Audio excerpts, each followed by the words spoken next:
Hey guys, today I'm going to show you how to make my chia seed jam. It only takes 4 ingredients and it's great on a parfait or pancakes. First, you're going to need 2 cups of fruit of your choice. I am using some frozen cherry berry blend.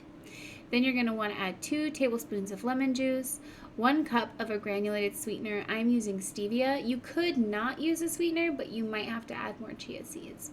And then a half a cup of water.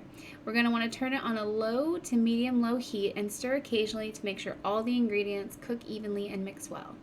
After the fruit has cooked down, you will want to turn off the heat, but don't remove it from the heat. I like to use an immersion blender to puree the fruit, but you could also do this in a regular blender. After it becomes a warm, fruity soup, we are going to add our chia seeds, 2 tablespoons worth, and give it a good mix. Let it set and gel up, and you will get a very thick consistency.